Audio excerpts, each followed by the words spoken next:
ଯୁଗେ ଯୁଗେ କବି ଓ ଲେଖକମାନେ ପ୍ରକୃତି ପ୍ରିୟ ପ୍ରକୃତିର ସୌନ୍ଦର୍ଯ୍ୟରେ ନିଜକୁ ହଜାଇ ଦିଅନ୍ତି।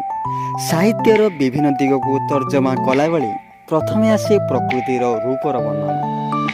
କବି ବା ଲେଖକ ନୁହନ୍ତି, ସାଧାରଣ ଲୋକଟିର ମଧ୍ୟ ପ୍ରକୃତି ପ୍ରତି ଅହେତୁକ ପ୍ରେମ ଉଦ୍ରେକ ହୋଇଥାଏ। ଆଜି ଯେମିତି ଆମ ଗାଁ ଜଙ୍ଗଲରେ କିଛି ସମୟ ଚଲାବୁଲା କଲାବେଳେ ପ୍ରକୃତିର ଏମିତି କିଛି ଗଜବ ଦୃଶ୍ୟ ଦେଖି ମୁଁ ମଧ୍ୟ ଭାବବିହ୍ୱଳ ହୋଇପଡ଼ିଥିଲି। ଏବେ ଆପଣମାନେ ଯାହା ଦେଖୁଛନ୍ତି ଇଏ ଆକ୍ଚୁଆଲି ଲାଇକେନ୍, ଇଏ ହେଉଛି ଗୋଟେ ବାୟୋ ଇଣ୍ଡିକେଟର। ସୋ ଇଏ ଏୟା ଦର୍ଶାଉଛି କି ଏୟାର କ୍ଲିନ୍ ଅଛି। ତେଣୁ ଯେଉଁଠି ବି ଆପଣମାନଙ୍କୁ କ୍ଲିନ୍ ଏୟାର ମିଳିବ ସେଇଠି ଏଇ ଲାଇକେନ୍ ଦେଖାଯିବ। ଇଣ୍ଟରେଷ୍ଟିଂ ଫ୍ୟାକ୍ଟ ଏଇଆ କି ଲାଇକେନ୍ ବିଷୟରେ, ଇଏ ଆଲଗି ଏବଂ ଫଞ୍ଜାଇର କମ୍ବିନେସନ୍ ଆମେ କହିପାରିବା ବା ଆଲଗି ଏବଂ ଫଞ୍ଜାଇର ସିମ୍ବାୟୋଟିକ୍ ଆସୋସିଏସନ୍ ବି କହିପାରିବା। ଶୈବାଳ ଏବଂ କବକ ଏକାଠି ବାସ କରୁଥିବାର ଦେଖାଯାଏ, ଆଉ ଏମାନଙ୍କ କମ୍ବିନେସନ୍କୁ ହିଁ ଲାଇକେନ୍ କୁହାଯାଏ।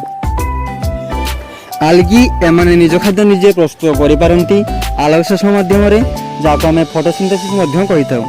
କିନ୍ତୁ ଫଙ୍ଗସ୍ ନିଜ ଖାଦ୍ୟ ନିଜେ ପ୍ରସ୍ତୁତ କରିପାରେ ନାହିଁ। ଫଞ୍ଜାଇ ଏମାନେ ୟୁଭି ରେଡ଼ିଏସନ୍ରୁ ନିଜକୁ ପ୍ରୋଟେକ୍ଟ କରିପାରନ୍ତି, କିନ୍ତୁ ଆଲଗି କରିପାରେନି।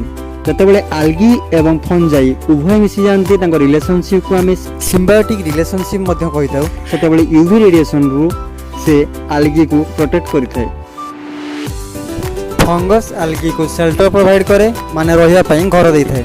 ଏହା ବ୍ୟତୀତ ନିଜ ରୁଟ୍ସ ମାଧ୍ୟମରେ ୱାଟର ଓ ମିନେରାଲ୍ସକୁ ଆବଜର୍ଭ କରିଥାଏ।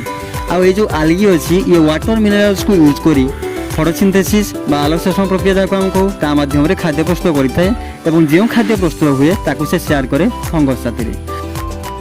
ଆଲଗି ଏବଂ ଫଞ୍ଜାଇ ଏମାନଙ୍କ ରିଲେସନସିପ୍ରେ ଏମାନେ ଦୁହେଁ ଦୁହିଁଙ୍କ ଦ୍ୱାରା ଉପକୃତ ହେଉଛନ୍ତି, ଦୁହେଁ ଦୁହିଁଙ୍କ ଦ୍ୱାରା ଉପକୃତ ହୋଇ ଗ୍ରୋ କରୁଛନ୍ତି।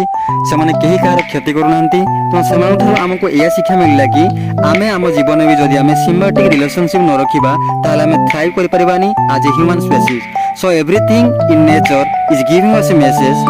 ତେଣୁ ଏଠି ଗଛ ବି ଯେଉଁ ଆମେ ଦେଖୁଛନ୍ତି ସେ ବି ଆମକୁ କିଛି ମେସେଜ୍ ଦେଉଛି।